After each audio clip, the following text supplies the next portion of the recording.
Welcome to Shuffle Footwork 101, the video where you'll learn how to dominate your footwork in shuffling like you just saw. Today we'll be using the T-step, so if you don't know this step yet, I recommend you to head to this video right here so you can get started in shuffling and then come back to this video and start mastering your footwork. The way I define footwork in shuffling is the change of the feet in any form or layer while remaining on the ground and hitting double tempo. When it comes to more advanced footwork, we can change these elements, but for now, let's stick to them. That means that steps that you might have seen, like the crisscross, the W step, the heel and toe, the scissors, fall under what should be considered footwork in shuffling. But I'm not going to teach those today. I'll have another video in my channel for them. The main tool I'm bringing you today is something that will empower you to create your own footwork ideas and patterns. So you'll be creating a shuffle style that will be very personal and unique to you because it'll be built through and from your own creative process. That means we won't have a horde of clones dancing shuffle exactly the same way, and you'll be differentiating yourself from the others.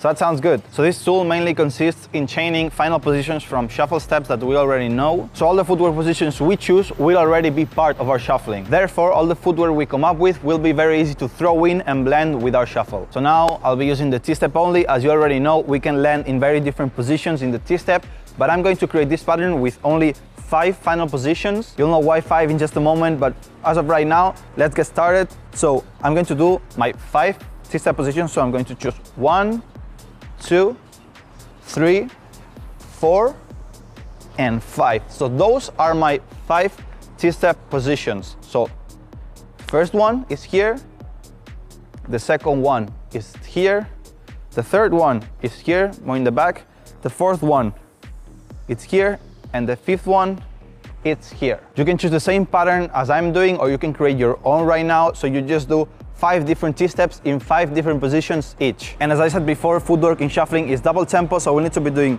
2 hits per count with the same energy. So now instead of getting the knee up, we'll be removing this intermediate step and we'll go from the footwork positions, from the final positions we've done before, back to back every half count. So we'll be going directly from position 1 to position 2 to position 3 to position 4 and 5. And this is the pattern we've created from scratch. And to have a more shuffle-friendly motion while doing the footwork, we'll be adding an orientation shift to our feet every time we do a move, every time we do a half count. This is because when we shuffle, we're already doing this swivel. When we do the T-step, we're already doing this pivoting, this swiveling in the standing foot. So we'll be replicating that for both feet in every position we do. So if this is the one will be normal, then to the second, we'll pivot, we'll swivel, then in the third one, we'll do it again, and then in the fourth, clack, and in the fifth, clack.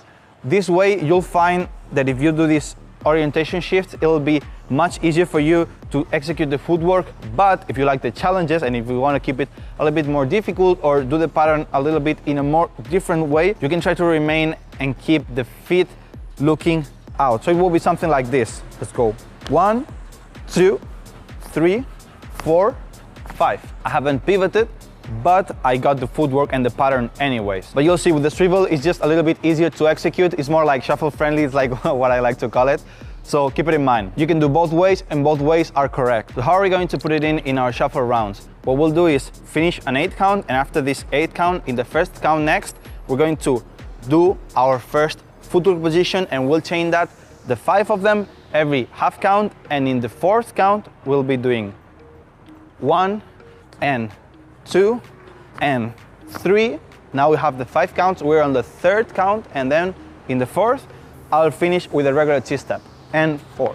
Okay, so that's how I'm structuring for this pattern right now. As you saw, we started in the first count and finished in the third one. That's why I chose 5, because I wanted to start in the 1 and 2 and 3 and finish when the beat is kicking. You don't want to end your footwork patterns in the intermediate positions because it'll be a little bit more difficult to then continue and do the next step on beat. So when you create other footwork patterns of your own, shorter or longer, make sure you start on a count, on the first count, or when the beat is kicking, and have an odd number of positions. Let's repeat it one more time without music, and after that I will do it faster with music. So we'll go 5, 6, 7, 8, and 1, and 2, and 3, and 4. Now let's do it on beat and with music. So 5, 6, 7.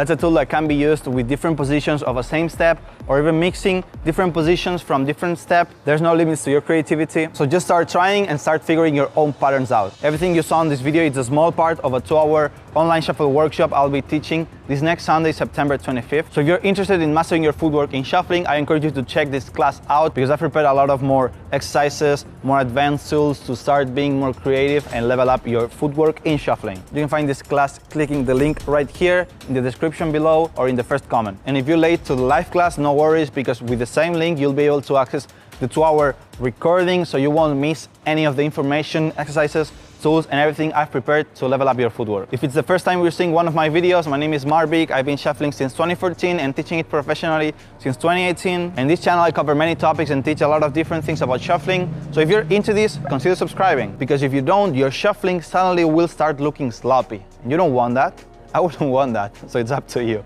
See you in the next video. Bye.